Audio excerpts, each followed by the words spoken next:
How's it going, everyone? Welcome to the July edition of the Investment Committee webinar. Hope everyone's having a good summer, had a good 4th of July.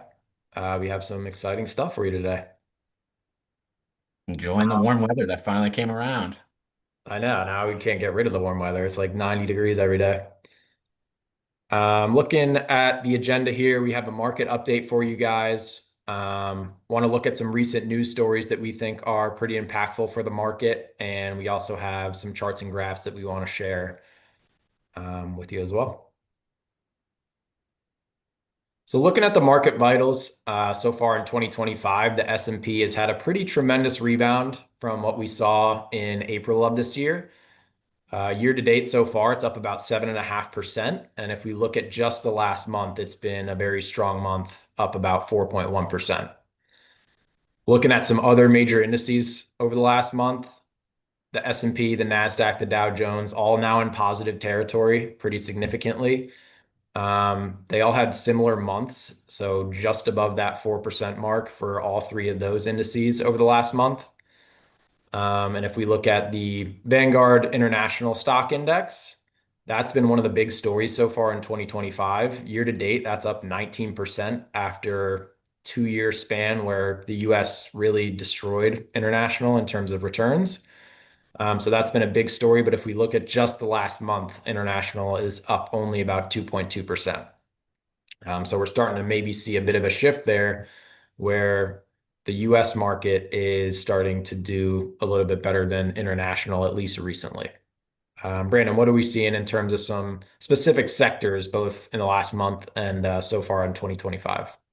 Yeah, so looking at the sectors from year to date and last month, this is kind of telling the same story that we saw during our June webinar, where you're seeing things like technology and communication services outperform. If you're looking at them 10.4% year to date and 10.1% year to date for communication services, where you're seeing other sectors like healthcare have underperformed this whole year. And similarly with consumer discretionary, which has hasn't caught up like the rest of the market in communication services. So you're really seeing the large tech and growth companies start to lead the way, especially after that decline in April. Really seeing technology catch up and put up 10.4% year to date. And I think that kind of goes to a little bit of the risk on sentiment. If you're looking at Bitcoin, 20 up 26% year to date. Even with everything is going on from a headline news perspective, we're still seeing these have their positive momentum and those trends kind of continue even after the decline, even after tariff news, and conflicts in the Middle East. You're really seeing some of those still outperform. Yeah, absolutely. And if we look at Bitcoin, it was floating around that 110,000, 112,000 mark. That kind of signified its all-time high. So it's interesting to see, right as it broke through that 112,000 to get to its all-time high, it really hasn't slowed down since then. That was just late last week. It broke that level, and now we're seeing it float around that 120,000 level. Even other cryptocurrencies like Ethereum just broke a $3,000 a coin, which is a big jump for that. So we're seeing some more momentum there in the cryptocurrency sector. But also looking at some other sectors in the stock market, like industrials and financials, those have done extremely well, and that's partially due to that artificial intelligence boom, even though those aren't as obviously connected to artificial intelligence. If you look at some of those defense companies that are in industrials, they're really starting to leverage artificial intelligence. You look at financials, just the stock market being in a good place, artificial intelligence leading that. That's led to more acquisitions, more mergers, and has really just pushed that financial sector up as well. So it's really been artificial intelligence that's been the backbone of the strength in the market, I think, recently. So it's been interesting. And one other thing we wanted to mention here, money market rates right now at Schwab about 4.14%. Shout out to Luciano. It was his suggestion to put that on the page here. I think that's just a good thing to keep you updated on is where that money market rate is, and that shifts with where the federal funds rate is. So that's going to change over time if there's things like rate cuts or rate hikes. But I think always good to just keep you guys in the know on where those are sitting. Yeah, yeah, and I think for the money market, it's a great spot to kind of know of, and oh, do I have some excess cash that I may need to use in the next 3, 6 months, but I'm not exactly sure. That's a great place to put it, so it's at least earning a good yield of 4%.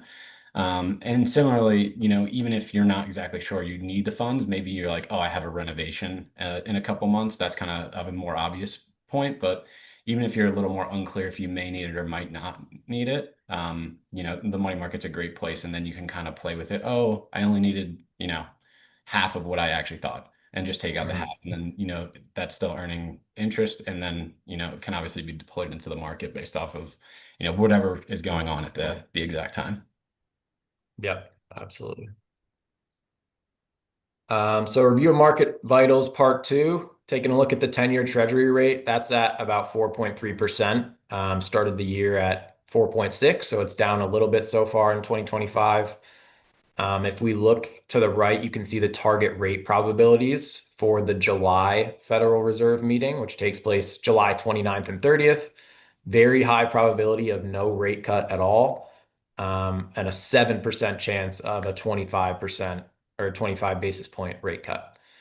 So I think the Fed has to be very cautious about cutting rates right now for a few reasons. Tariffs, I think, have been hard to get a pulse on of where they're going to end up sitting. We've had some more recent tariff news come in the last couple of weeks of other proposed tariffs. So that it's hard to determine how that's going to affect something like inflation over time, which has made the Fed a bit more cautious on doing something like cutting rates. And additionally, the economy is looking very strong right now. So even given this restrictive policy that we have right now on interest rates, with them being over that 4%, the market has continued to do well. The economy is looking strong. So I don't think they need to feel like they're in a rush to cut rates right now. And that's some of the things that they're juggling as they're determining what's the right move going forward. Yeah, yeah, I agree. And I think the biggest thing, is the tariffs. And, you mentioned it is, what is going to be kind of the final say for it? What's being used as a negotiation tactic versus, hey, this is kind of the set in stone number. And, how long does that really take to, change inflation? Does it increase kind of at a faster pace, like 1 month if there's a large tariff put on place? Like, for example, just the 150 percent tariff on China. How much quicker does that increase inflation versus having 10% across the board? So I think that's the biggest thing. And you've heard Jerome Powell say he's staying data dependent all the time. Um, but to that point, it's hard to say what things are going to have the biggest impact on. Is it a specific sector from tariffs? Is it going to be across a country tariff where it's just a blanketed number? And it seems like they're changing, all the time. So it's really hard to how to say what the full impact is going to be of that. Yeah, absolutely. And that's something we're going to touch on in a slide or two here is looking at some of those recent tariff numbers that have been thrown around there. And as you mentioned, ever evolving.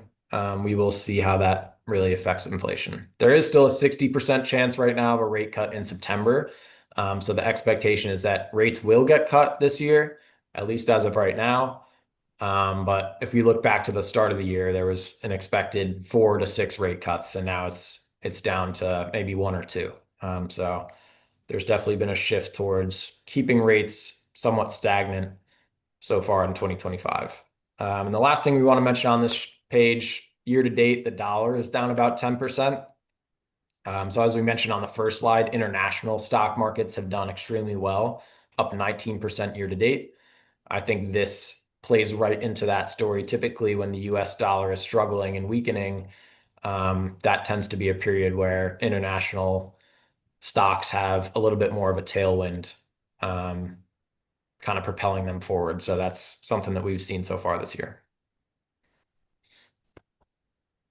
Some recent news stories that we wanted to keep you up to date on. There was a new tax bill that passed on July 4th. Trump calls it the one big beautiful bill. And we don't want to get political here. We're more so just trying to keep you guys up to date on what the facts are of the bill and how it's going to impact investors and our clients. So some of the highlights, there was an increased cap on state and local deduction limits or SALT limits from $10,000 to $40,000. The cap on SALT is scheduled to revert from 40K back to 10,000 in 2030. There's also some tax deductions on auto loan interests for vehicles that are made in America. So up to $10,000 annually can be deducted in car loan interest. And I think the thought on that policy was just more manufacturing back to the United States. There's also new Trump accounts, is what they are called, with $1,000 for newborns. So the account gets opened when a baby is born. It gets funded with $1,000 that goes into a U.S. stock index. So that's something new. And lastly, a temporary federal income tax deduction of $6,000 for people that are 65 and older. So this is going to impact people that are receiving Social Security. This could reduce or even eliminate taxes that are needed to be paid on Social Security. So a few things that are definitely worth mentioning from that tax bill that we saw come into play on July 4th. Yeah, and I think, a few other highlights, when you're looking at it, some of these, um, you know, things in the new tax bill, some of them have income or phase out limits. So it's important to recognize those. And then also some are, permanent now. And then others are really only through a couple of years. So like 2028 or 2029 or 2030. So I think it's really important to recognize that as what's kind of, changed permanently for the future versus what is only for a few years and then would have to get, I guess, signed again in a new bill for an extension. Um, and I think the biggest point trying to make there is, don't have your professionals work in silos of, here's tax planning with my CPA, here's my advisor doing investment management and planning. One of the things we always stress so much is, having everyone working together. That way we can give you, the client, the biggest benefit. And especially for something is so new like this, having, the team behind you try and figure out is there any changes that you should be making, so you can take advantage of future deductions? How much of a benefit is there for you? And kind of going, line by line based off of, your specific situation, whether, you're still working in your high earning years, whether you're a business owner, whether you're retired with Social Security. It's a little bit different for everyone and the different types of deductions they can make. So, figuring that out and which ones have the biggest benefit to you, uh, is always best. Yeah, that's good color, Brando. Awesome.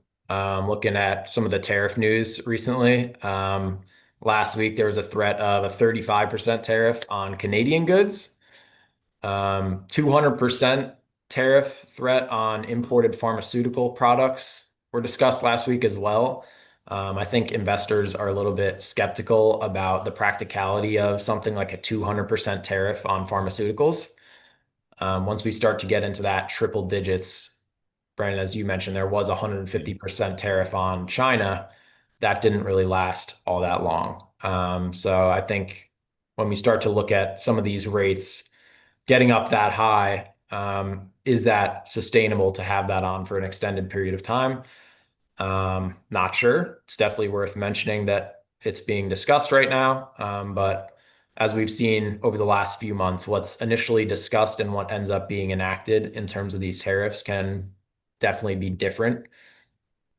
So it's worth continuing to monitor as it develops. There was a 50% tariff on imported copper that's confirmed to take effect on August 1st.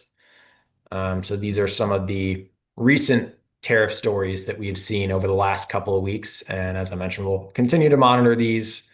Um, these might not be the final numbers that go into effect. Yeah, and I think something, interesting with the tariffs is if you look back to April during like the initial announcement of it, of how the market perceived it versus, kind of how the market perceives it now. Um, while yes, there's still like a little volatility associated with it, we're not seeing those steep like declines for multiple days in a row, where you're kind of seeing the market shrug it off a little bit more. And I think Mhm. that kind of goes to, what the market not necessarily thinking that these are going to be the final numbers in a sense where, hey, this is what happened, but let's wait to see the final part. Yeah, definitely. I think they've recognized that the initial numbers don't always end up being those final numbers. Um, so definitely not as big of an effect, like you mentioned today, as we saw in April with that initial Liberation Day news break. All right, so here we got a chart, and what it's essentially showing is the average 1 year, 3 year, or 5 year returns if you invested at the in the S&P 500 at an all-time high versus investing in the S&P 500 on every other day in that period. So it's actually interesting from it is if you're looking at this, you can actually see the S&Ps outperforming on the 1 year, 3 year, and 5 year when you invest in that all-time high. And I feel like at first glance, some people might think that's counterintuitive from an emotional, behavioral, or psychological perspective, where, hey, the market's at an all-time high. It has so much further to decline if something were to happen, whether that's, a news story, something kind of you can control, can't control. But I think a reason for that is if you look at, all-time highs, they tend to cluster. So if you look from 1990 to, uh, 2024, on average, there tends to be 20 all-time highs a year. Obviously, some years are a lot lower and some years are, a lot higher than that. But that's one of the things where, someone might see an all-time high and go, oh man, the market's at an all-time. Should I be putting more money to work? But it's, impossible to predict. I think, Sean, to your point that you made before about, Bitcoin hitting a new high and then continuing up to like 120,000. That's kind of the same story here is something hits an all-time high, but, can it go up? How do you pick the point where the all-time high hits and then it declines? So I think, time in the market versus timing the market is always a big point. And I think to that point, sticking to your financial planning strategy that you've created, are you doing consistent contributions? Did you just make a lump sum contribution? These are all things to, think about, especially where you are in the market. But I thought this was a really interesting chart to kind of show, take a step back from a behavior and emotional perspective of when markets are at the all-time highs and what you could potentially see in the future. It doesn't necessarily mean, hey, we're at a high, something is going to decline. Yeah, definitely. I think that's a great point. And I think momentum, that's kind of what the factor of momentum shows you. As prices go up, a lot of times it can continue. So we've had years in the market where all-time highs just continue to turn into new and greater all-time highs. And as you mentioned with Bitcoin, that popping through that 110,000 level and hitting 120,000. Once it starts to hit that all-time high, a lot of times it can lead to a breakout that leads to even more price action there. Yeah, Yep. I think that's all we have. Anything else you want to mention, Brandon? Or No, no, that's all for me. all right, guys. Well, thanks for tuning in to the July Investment Committee webinar. Appreciate it. Hope everyone has a great rest of the summer, and we'll see you in August. All right, thanks, everyone.